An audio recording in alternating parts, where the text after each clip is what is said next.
let's talk about the Joker. This is the first time you guys are catching my channel. This is going to be me talking about the Joker. I'll warn you guys, this isn't going to be spoilers. It's going to be me talking about the movie as a whole. Then when it's going to jump into spoiler country, I'll let you guys know beforehand. But I thought it was a really solid movie. There's a lot of different things that I want to talk about and I want to touch on, but non-spoilery first. It was a very solid movie. It was slow at times, but that's the kind of thing this genre has, you know, like it's a psychological crime descent into madness kind of movie.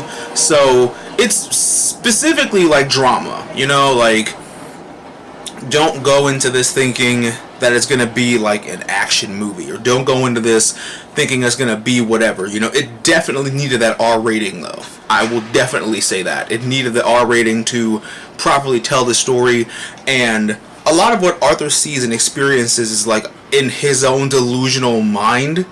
So it's interesting to see the movie is from his perspective. We're watching it as he's experiencing it.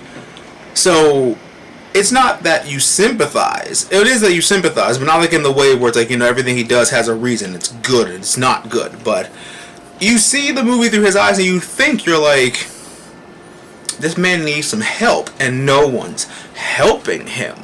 So when he does these things and he goes through life, you know, head up, smile, all that, he's doing what we are told to do. You know, keep your head up, stay positive. I say all that stuff all the time, but life just keeps knocking him down. He's trying to be good. He's trying to do good. He's trying to trust people. He's trying to, you know, do everything, but people and things in life just keep knocking him down until he eventually, you know, gets broken down enough where he snaps and he breaks. And that's told from that slow descent into madness. It's not a movie where it's like it's slow and then like the middle part picks up. It's like different things happen in different points of the movie to keep it like, holy shit, that just happened, or like, holy shit, this is the beginning of the end, which is basically what it meant to see him go through all of these things. The message of the movie for me was to be more aware of people and to be better to each other. We need to be nicer to each other. Everybody's like, oh, this is this and violence and blah blah blah, and I'm like, how about crazy idea, crazy thought, we treat each other better. That should be the point of the movie that people are getting at. That's the purpose, that people should be like, hey, maybe we should be nicer and treat each other better. You never know what's going on in somebody else's life. You don't know what's going on in somebody's head. And this movie proves anything. It's that people that smile the most are often the most distraught and broken. So treat everybody well. Treat everybody good. And that's what I got from it. His pain was really felt. Joaquin Phoenix did an amazing job portraying both sides of the character. I remember watching an interview where he said he did the Joker stuff first. I think, I could be wrong. Comment down below if I'm wrong or if I'm mixing this up. He said that he did all the Joker stuff first and then he went back to do the Arthur stuff, and it pained him because it was like he was just so free and carefree as the Joker, and then he had to do all the Arthur stuff where he did all the future stuff before, and I was like, you can tell in his performance that he knows what he becomes, but he has to work towards it. And that's another thing that I really liked, that we as the audience had to build up with him. It's not like he played Arthur first and then the Joker and now he's free. Like, no, he was free at first, went backwards, and now we have to watch him struggle because he knows what he becomes, and he has to do that and act like that. I am very concerned that Joaquin is coming out of this movie normal, because I'm like, damn, you did just that good. Joaquin did amazing, and I loved it. So his pain was felt, and the emotion. This is going to be spoilers. So if you haven't seen the Joker yet, stop right here, hit subscribe, click the bell, blah blah blah. And if you have seen it, we can talk more about spoilers in 3, 2, 1. Spoilers. When he kills the Wall Street guys in the beginning, you can tell how bad he felt. And then when he went in the bathroom and he's like shocked, but he's like doing the dance. In the beginning when he's in the bathroom, I was like, oh crap, it's coming. It's definitely coming. And then towards the end, when he confronts Thomas Wayne, and that we learn that his mother was delusional and crazy. The fact of the movie is that, first of all, Myrtle Snow was his mom. I didn't know that until I saw the movie. But when she's going off and like, oh, he's gonna help us, and like, he never does, and he's like, you're my dad, and he's like, your mom was crazy. He's like, don't say that shit. And then he meets Bruce, and it's so funny because like the theater was just like, we know what you guys do, like, we know what happens.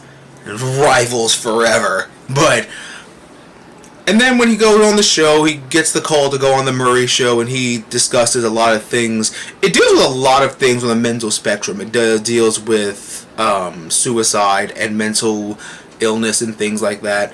He's thinking about just offing himself right there on the show, but instead he, at the end of the movie, when he's on the Murray Show, is when he finally does get to the point where he's like, I'm tired of not having what I think is funny be funny. I'm tired of you telling me what I think is funny. Comedy is subjective, and I think this is funny.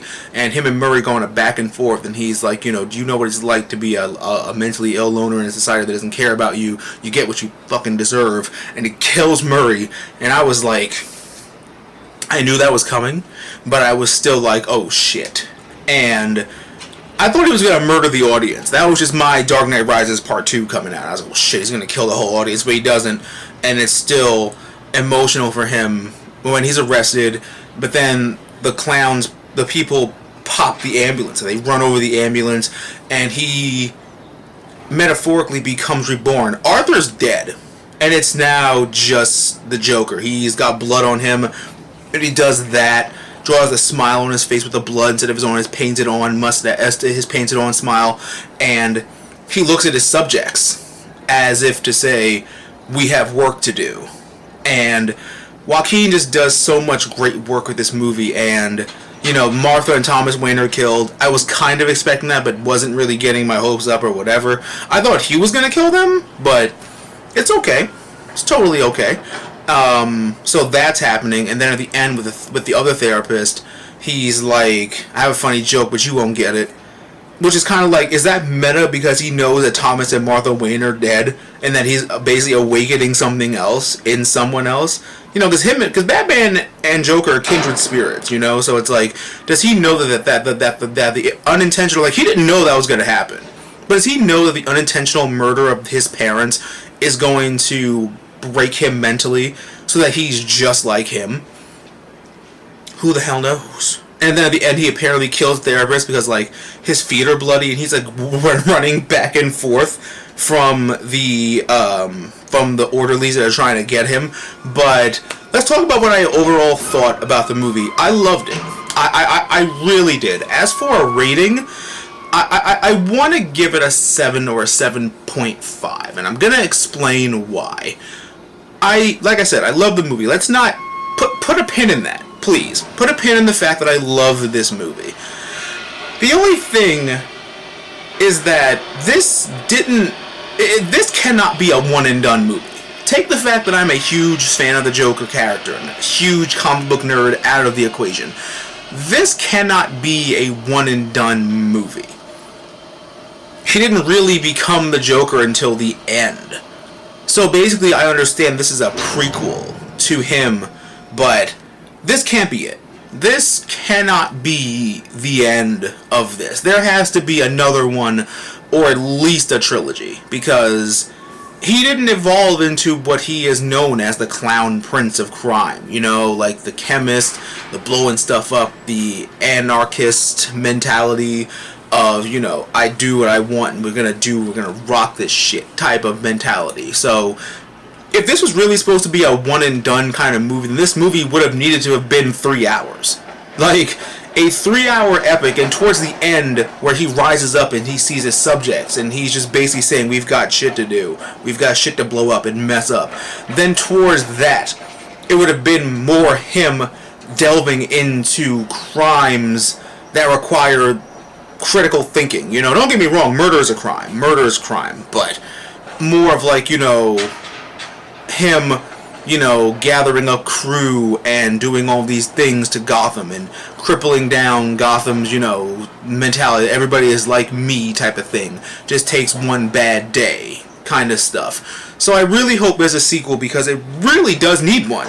Like, this movie needs a sequel. This movie needs this has to at least be a trilogy. And I have a lot of ideas for future videos about some things that can work out and other stuff that can happen. But yeah, this overall movie for me got a 7.5 because it didn't feel like a definitive end to what the Joker is. You know, so I'm really just hoping that there's room for Arthur to grow into the Clown Prince. And it was it was a refreshing movie. It was good as a standalone, but like I said, there's just like towards the end, I'm gonna keep saying it, towards the end where he's, you know, painting on the smiling blood when they crash the ambulance. That's the meat. That's the meat of it. Like, we had our salad, you know, we had our appetizers, and we got to dinner, and they just snatched the steak away. Right at the part where it was gonna be like, shit, this is about to happen. This is about to just be crazy. But I definitely did enjoy it. What did you guys think about it? Comment down below and let me know what other kinds of DC Black movies you'd like to see. And I'm going to be working on those videos for the comic stand, which will be returning soon. I keep promising that, but I promise you the comic stand will return. And I really enjoyed the movie. I really did. And I hope that there's deleted scenes on the Blu-ray, or like a longer cut of the movie. But what did you guys think? Comment down below and let me know. Don't forget to give me a big thumbs up. Blah blah blah. Subscribe, hit the bell. You guys have fingers, will do what you want. I really hope to see you guys back here, part of our nerdy geeky family. And don't forget to stay positive, stay on the grind. Everything happens for a reason, and I love and support you the same way you love and support me. And always remember that there are good times and bad times when you geek out. And enjoy your lives, and I'll catch you guys next time for another great video.